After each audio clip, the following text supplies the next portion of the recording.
আসসালামু আলাইকুম এভরিওয়ান। আজ তৈরি করব রেস্টুরেন্ট স্টাইলে সুস্বাদু পটেটো ওয়াজেস। আশা করছি আপনাদের ভালো লাগবে। চলুন তাহলে দেখে নেওয়া যাক আজকের রেসিপিটা। প্রথমে আলুগুলোর খোসা ছাড়িয়ে নিয়েছি। আমি এখানে 5টি মাঝারি সাইজের আলু নিয়েছি। আলুগুলোকে আমি প্রথমে মাঝ বরাবর কেটে নিয়েছি।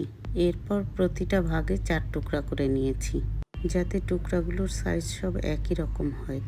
এরপর একটা বাটিতে পর্যাপ্ত পরিমাণ ফ্রিজের ঠান্ডা পানি নিয়ে কেটে রাখা আলুগুলো এই ঠান্ডা পানিতে 10 থেকে 15 মিনিট ভিজিয়ে রেখেছি। এতে করে আলুর যে একটা কষ সেটা বের হয়ে যাবে। 15 মিনিট পর আলুগুলো নর্মাল পানি দিয়ে ভালো মতো ধুয়ে নিয়েছি।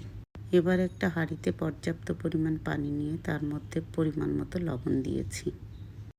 আলুগুলো পুরোপুরি সিদ্ধ করা যাবে না। বেশি সিদ্ধ হলে খেতেও ভালো লাগবে না, ক্রিস্পিও হবে না।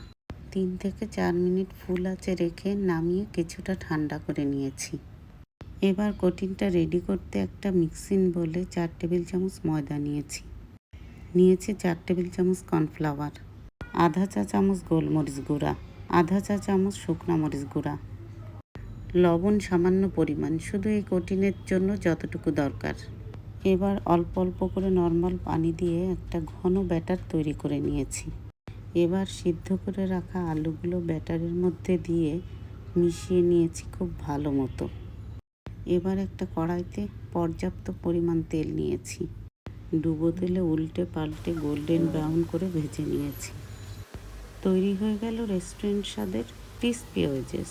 আশা করছি রেসিপিটা ভালো লেগেছে। ধন্যবাদ সবাইকে।